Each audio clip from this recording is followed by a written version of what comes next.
Richard Corbett, Labour MEP for Yorkshire and the Humber. First of all, how seriously do you think we should take this outbreak of bird flu?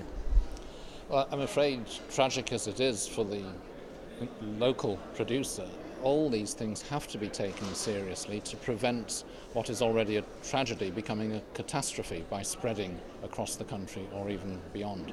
What are the requirements on the UK in this kind of situation when it comes to EU rules for bird flu? Yeah, we've agreed with all EU countries to have some common rules on this. Also because we want to make sure that when this happens in another country, they take adequate measures to stop the disease spreading and coming to Britain. So we've all agreed common rules on this, which are quite strict, of course, but they are the only way to make sure that the disease doesn't spread further. So what kind of rules are there that the UK is required to follow? And I understand the UK has already started to enact some of these.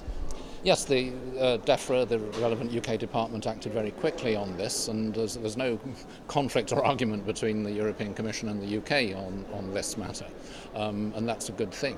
And they are applying the rules that we've agreed everywhere, and in the immediate, this means a quarantine area where you can't take birds outside of that area during the period that the disease is dealt with in that area.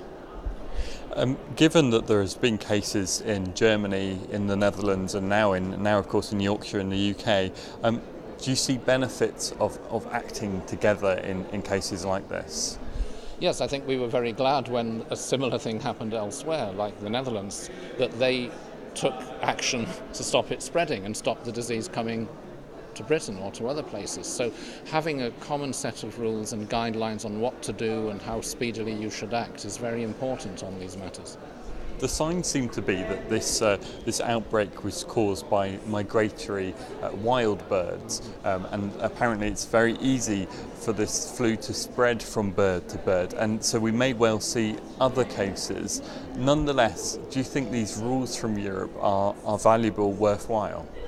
Yeah, there's little one can do to stop migratory birds, of course, but one can stop the birds that are being transported around food supply chains and so on. There we can do something, and that's what we are doing, quite rightly. At the moment, the Netherlands has a kind of countrywide ban on trade. At the moment in the UK, it's just restricted to this zone in Yorkshire. Obviously, different parts of the EU are looking out at this case, not least the potential impact on human health. The risks are, they say, very low, but the European Centre for Disease Control is involved. I guess that's because of previous diseases, previous outbreaks where we've seen where there has unfortunately been human cases. Yeah, it's better to be safe than sorry, of course, but the early indications are that this is not transmissible to humans, and I hope that remains the case. The value of acting together. The EU has already kind of praised the UK for putting into place these measures. The European Commission meeting this afternoon to officially declare this zone a reality. But UK's acted very, very quickly indeed, it seems.